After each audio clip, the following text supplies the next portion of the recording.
Welcome aboard the System76 transmission log. Our broadcast is about to begin. This is the latest on System76 computers, manufacturing, and Pop! OS. Now for your in-orbit crew. The marketing team did an escape room. We did do an escape room, and right. We escaped. I think they helped us out a bit. Whatever, we escaped. We got out of there. Our souls escaped. Our bodies are actually still trapped there. Yeah. It was really fun, though. It was a pirate-themed escape room. Arr! Hi, everybody. Welcome to the System76 Transmission Log podcast, where you get System76 updates like hardware news, software news, sale news. And just random nerdy stuff. So we just finished wrapping up our back-to-school sale, so all of you should be at school now. We had a little bout of science during that. We ran an experiment with the desktop accents because the walnut wood accents have been our most popular, but they're also the default configuration. So I've had a question for a while now of, were they the most popular just because they were the default, or how many people getting these are actually wanting the walnut versus another color? So for the back to school sale, we had some seasonal etched accents. There was one with the Tux penguins, one with some physics formulas, and one that was a DNA helix design. And we left the helix on default. And the results of this experiment are that the walnut is still on top. So people really love the walnut accent, Emma. That's pretty interesting. But I think we need a cosmic themed one. Yeah, for sure. I did love the Tux one, though. That was super cute. It was cool to see that the helix and the Tux accents were towards the top of the list. Yeah, definitely. And speaking of cosmic, we released the alpha. Yeah, that was a big deal. And the community had a lot of positive things to say about it. Our latest blog highlights some of the favorite quotes from the press and community coverage. My favorite quote was from the Linux experiment. He said, "The foundation seems very solid, and I wouldn't be surprised if in a year or two, this thing was considered the default desktop environment that you would recommend to anyone." And we've been hearing a lot of similar things from around the Linux community. There's a lot of excitement around where this thing's going to go, where it's going to end up. We've been hearing about a lot of cosmic spins on different distros. Fedora has one right now. Arch has a looser one. OpenSUSE, Serpent, Redux, Nix, Cache. I've been hearing Mint is on the way. But the question that's been ringing in my head is, once Cosmic is officially released, are we going to see it on a main Linux distro replacing what they currently have? Yeah, that'll be interesting to see. So to celebrate in August, we flew in a bunch of employees, remote employees, to System76 HQ here in Denver. We immediately went to work on having fun, doing some karaoke, some bowling. I think there was ping pong there too. And pool. Pool, lots of good food. The engineers had their own summit, so there were a lot of updates shortly after the alpha release as well. A lot of focus on and discussion around accessibility. And what's interesting, too, is Cosmic and Pop have come a really far way. When I started in 2018, being a Mac user at the time, I was really happy to see that there was something out there with the potential to be a true third option to Mac and Windows. And with Cosmic, it feels like that's closer than it's ever been. I showed the pre-alpha to a friend shortly before the alpha release. And, I was talking about the level of customization in Cosmic, listing off, you can customize the panels, you can customize this and that. And he's like, well, my laptop can do that too.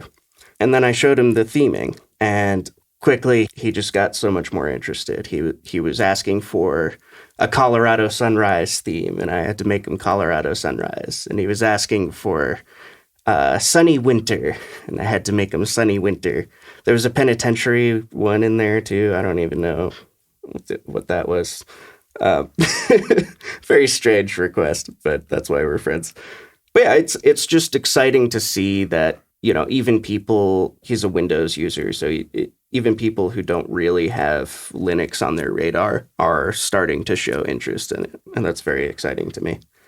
You'll see that we released an official, still work in progress, design system for Cosmic, as well as an app template and an applet template. And that will help people, even though it's still in alpha, it'll help people develop for Cosmic in a way that looks like Cosmic, ranging from the fonts used to the widgets used in certain circumstances, and it's all right there for you if you want to get started on that.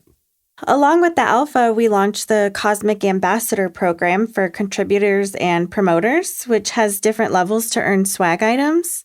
So submissions have ranged from sharing links to cool themes to a calculator, a weather app, dozens of pull requests on GitHub, and bug reports. Just so many contributions have been pouring in, and everything is welcome and encouraged, and we're super excited to watch this program grow. So if you're out there sharing anything about Cosmic, or if you're switching people to Cosmic, join the program, get free stuff. You might as well. We're also helping grow the community by having in-person meetups at the System76 factory. So we're meeting all types of nerds every month and sharing our love of open source with our new friends. One of our most active groups, though, is actually online. It's the online community for the Pop! OS Facebook group. It has Paul Arman as the administrator, and they engage in dozens of helpful Linux conversations every week. And Paul is so helpful, just responding to everyone's comments and getting people to start talking about Pop. So thanks and shout out to Paul for his great work on the Pop! OS Facebook group page. Also, we do have one event coming up. It's the Software Freedom Day celebration on September 21st. Yeah, we're going to be hosting at the factory. It's going to be a really fun party with food and prizes and also fun, I have here in my notes. So that's just some extra fun for you. Even if you're not local to Denver, you can host your own party through the Digital Freedom Foundation, which is the sort of global host of Software Freedom Day. They encourage people to celebrate all around the world. And we're just continually excited to see open source grow, and very thrilled that people are excited as we are for things like Cosmic, and excited to help. There's actually celebrations in Spain, Portugal, Mexico, and tons of other locations, all listed on digitalfreedoms.org. So if you're interested in throwing an event, definitely get it registered on there and join the community of software freedom lovers. Now, Emma, we have a special guest for the podcast today, don't we? We do. We have System76 customer and fan, Dave Shaver, who is an IT director at a local hospital and his local church. It's a cool name, and it's a fascinating interview to listen to. So here we go. Thanks so much for joining us today, Dave. We really appreciate you coming to share your Linux experience with us. Can you tell us a little bit about yourself and what you do for work? Might take a minute. Officially, I'm the IT director here at a small hospital in northern New Mexico. I've actually worked here for almost 28 years. I started off as a tech support guy and then moved into systems administration. And then a few years ago, my boss left and I decided to take over. So I've been running that for probably over 5 years now. So I still do a lot of Sys Admin stuff just because we're a small facility and my Sys Admin just left. So I'm filling in for that role completely now. But we're looking to hire, but yeah, that's what I do all day.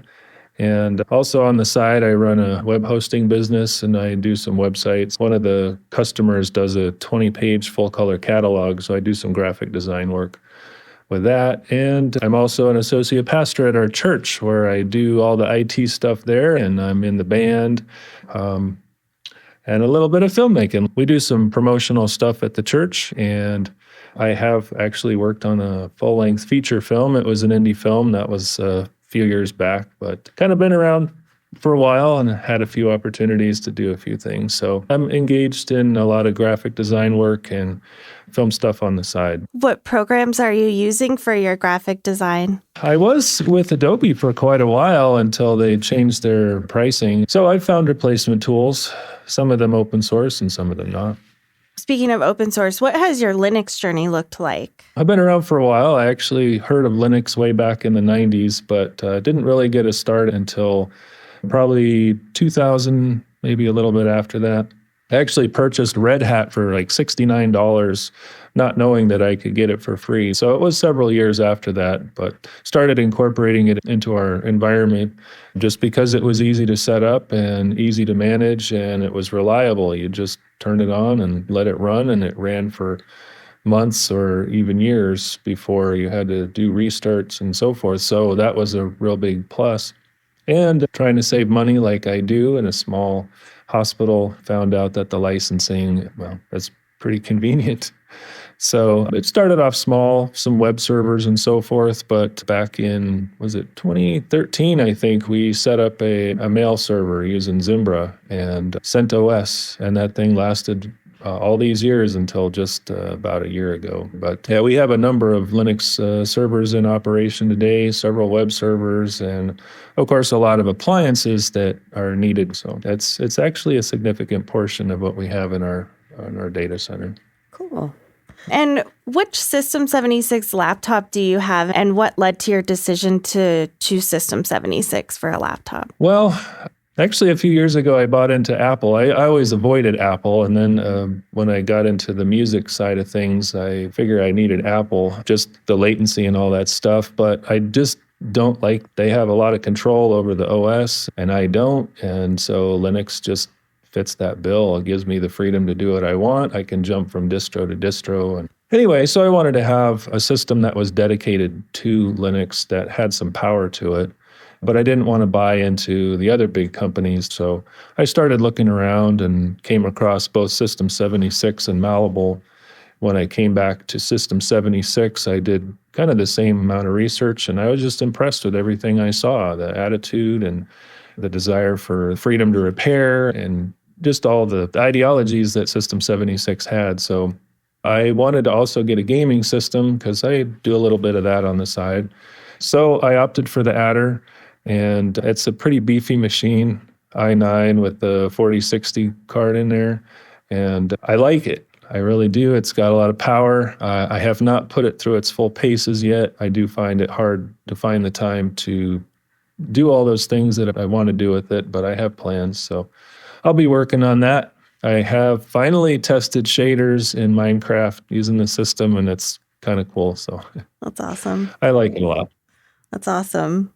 Back to your workflow, I know you do a lot of different things with tech since you're a smaller business, but what does your day-to-day look like? One of our key goals here is just to keep everybody working without disruption. You know, they're taking care of patients, and I appreciate when they're taking care of me, and I know that I want to provide that same level of support for our staff so that they can take care of my family as well as all the patients the same way. I think we have a good rapport here. So there's nothing consistent about our day.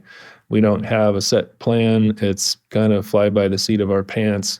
And sometimes it's digging into the servers and figuring out how to update them or how to replace them. And other times it's replacing a toner and a printer, which isn't beautiful or exciting, but it's necessary so the staff can keep working.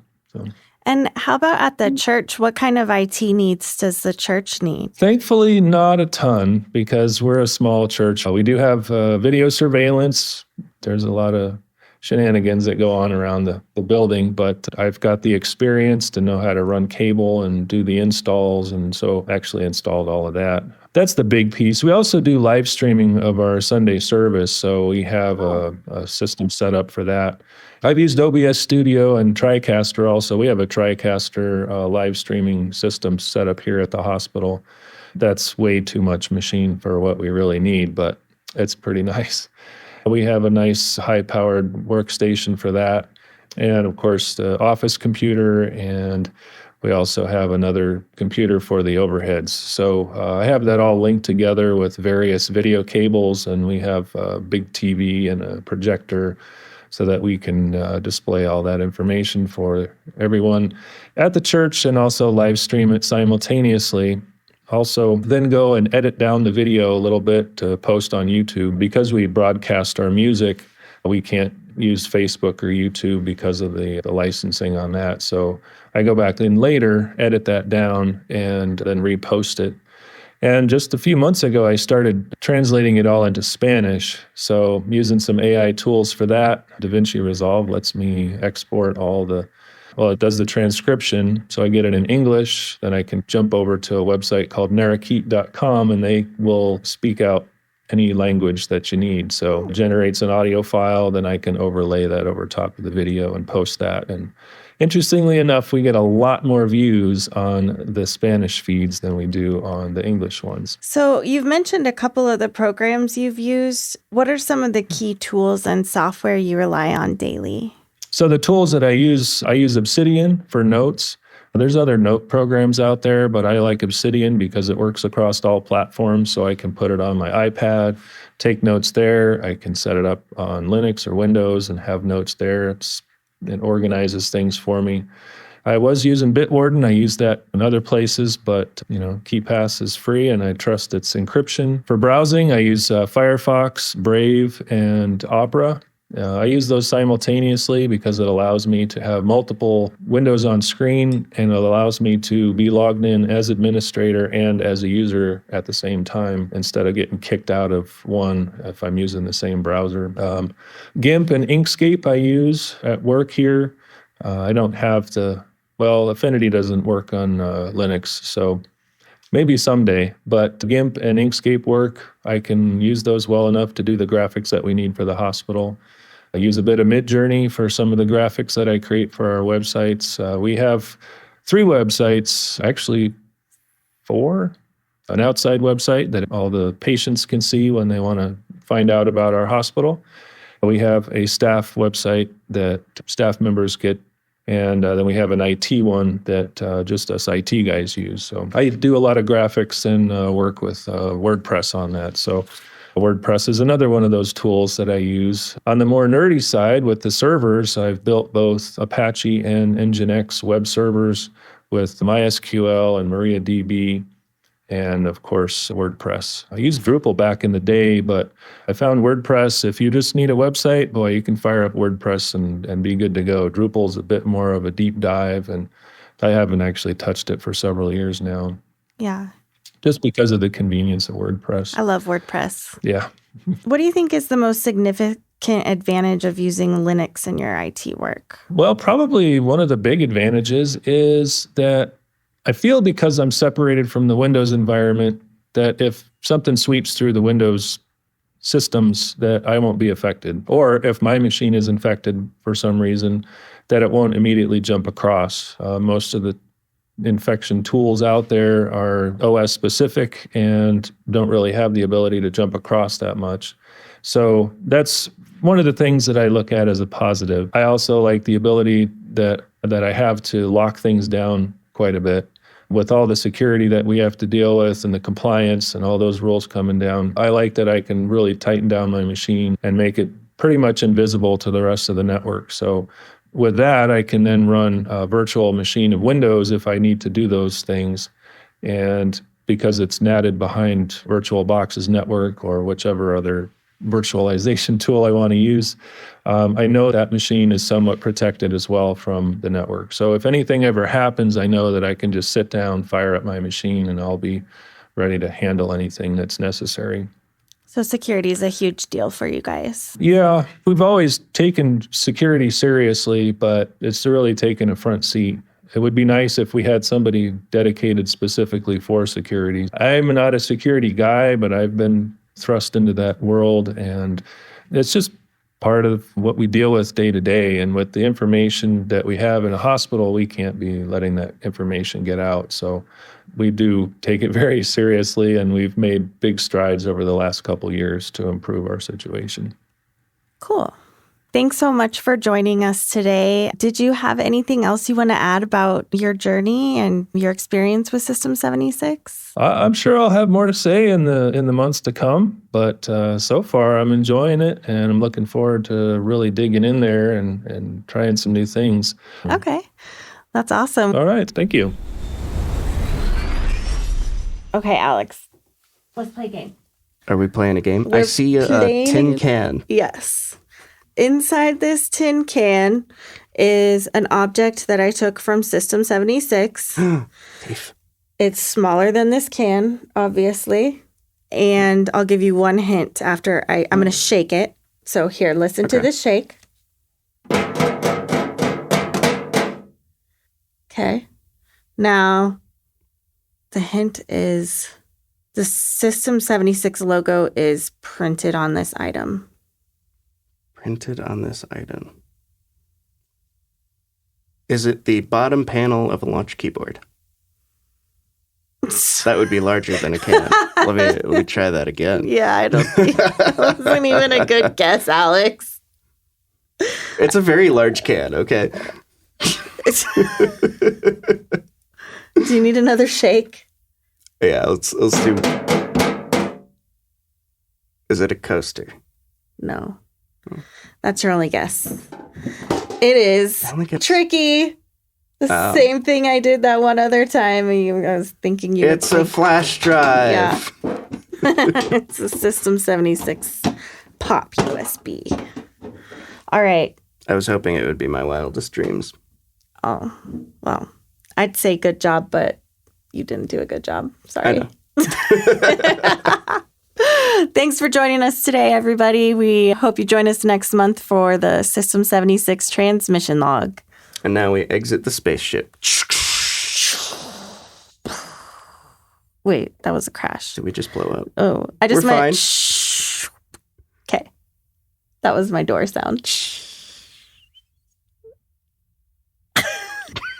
Okay, bye. 3, 2, 1, 0.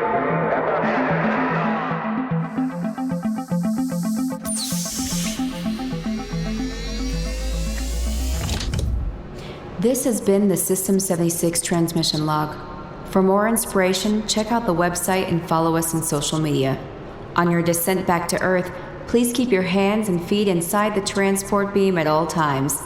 Captain sign off, in transmission.